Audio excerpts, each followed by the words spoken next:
Alright, joiner and planer knives. You'll have steel primarily. You might get a set of carbide joiner and planer knives in, so I'll show you how to set that up. You will need a 5-inch diamond 220 grit cup wheel. We call it like a multi-purpose wheel because I also use it for side grinding as well. So I'm just going to leave the standard steel 5-inch white aluminum oxide wheel on here for now. Now with joiner and planer knives, if you have some thinner knives that would be, right about to the edge of the milled slot here, you can put keystock shims in behind the knife in between the backrest of that milled slot to shim your knife outward more, so that way you wouldn't hit into the knife bed table. This knife is obviously wide enough where you wouldn't need it, but it's just kind of showing you how you can shim that out. I don't like to put one all the way across. I like to use just little spacers. You can use I prefer 2. You can use 3 if you want, but that's what I do to shim that out if need be. Now if you would have a set of 3 6-inch knives, you can clamp all 3 in at one time, so that way you don't have to, you can eliminate some setup time and sharpening just one knife at a time. You can do all 3 and grind them in one fluent pass to speed up the sharpening process for those. But for starters, I'll always bring my motor up to about a 50 degree. All your knives will be somewhere around that 45 to 55 degree. So I'll just bring it up to get it out of the way. Lock it down. Now for carbide ones, you don't want to put a hollow grind in there because that's going to weaken the tip because your carbide is going to be softer. So you're going to want to keep that more square. You just want to kick it at an angle a little bit so you don't hit both sides of your grinding wheel. So what I normally do is I'll insert my knife,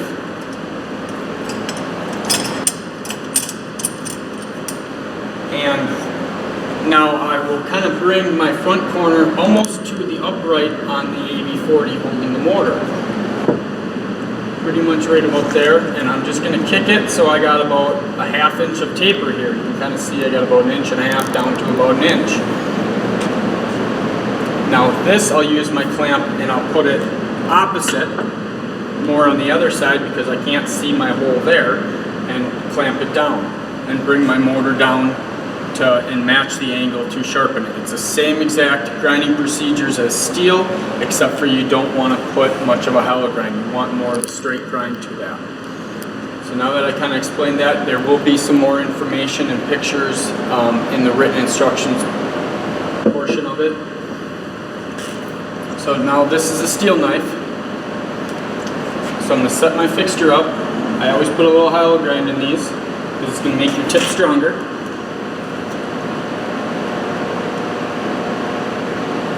And I kind of have it set up here so that way if I did have a 20-inch knife and there was 2 inches hanging over on each side, you'd be able to sharpen it up. It's actually centered right now. And I always put a couple marks right where my fixture would be centered. And in the written instructions, I do have measurements kind of showing on the table base and on the knife fixture, what's going to overhang here. So that way you can have that self-centered. So I'll put my knife in. This one, obviously, I'm only going to require to really use 3 clamps. You want to make sure that your milled slot here is nice and clean, so that way it doesn't raise up the knife or anything like that. And I'll set this in, and I'm just going to hand tighten this down. Go over on the back side, and tighten it down.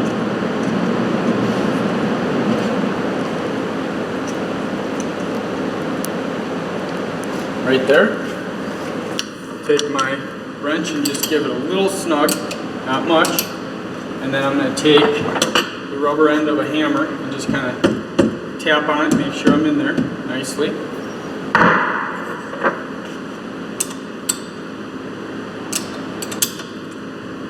And tighten it down. Then I'll take my fixture clamp and bolt it into the table base.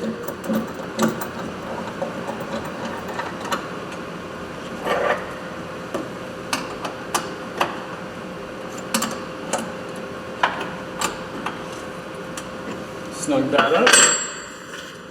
And then I like to use a felt pen to kind of mark this angle.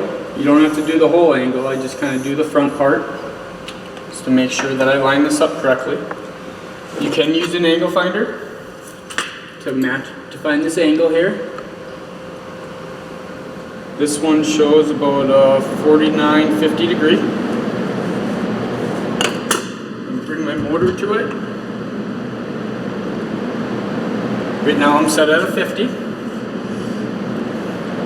I'm just going to spin my wheel so it lightly hits. Back it up, and I can see I'm hitting right at the cutting edge. You want to hit the whole surface. I'm going to bring this up more, about 2 degrees.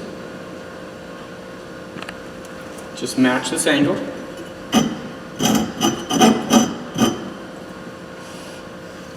On the cutting edge again, so I'm going to bring it up a little bit more. At about a 55 now. You can hear that it's smoother, so it's kind of telling me that I'm exact, and I am hitting from the very bottom edge to the top edge. So now that I'm lined up correctly, I'm just going to kind of bring it down to where I'm touching, and then I'm going to back the motor up just a little bit, so now it's free floating the whole way.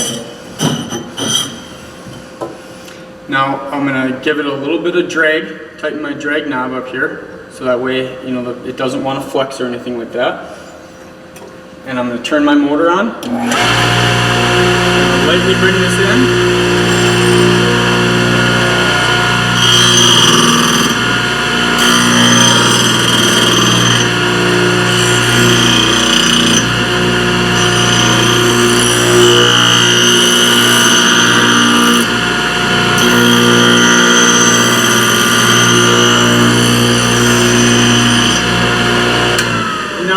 Give it kind of a light grind. The only way you're going to really burn this knife is if you're grinding too heavy, and that will cause you to ramp on your knife. You're going to cut into the end, and then you'd also cut into the back end over here. So you want just a nice light grind on here.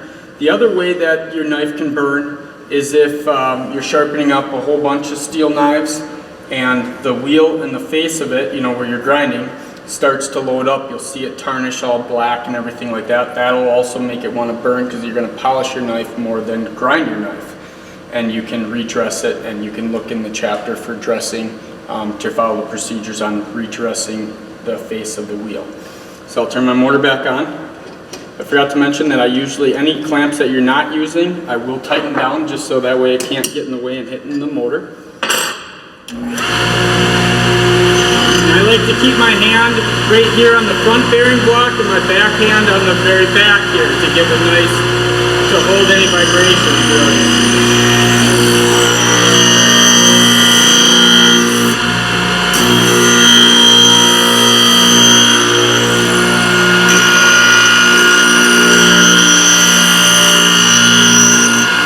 Now depending on how rounded over the tip of the knife is, will determine if you got to take more passes off or not.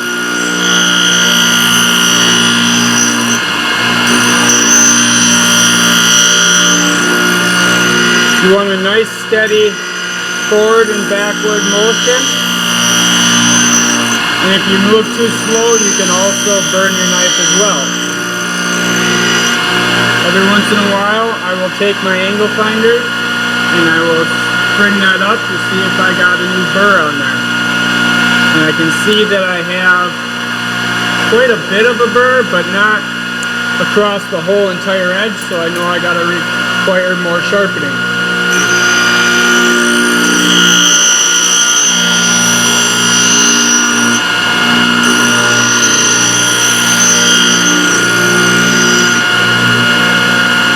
Check it again here.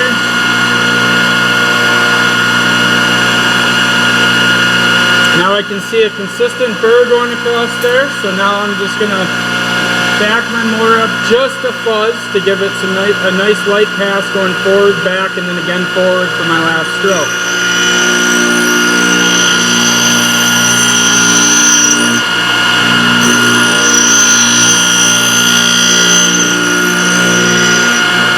You want your last pass nice and steady and forward.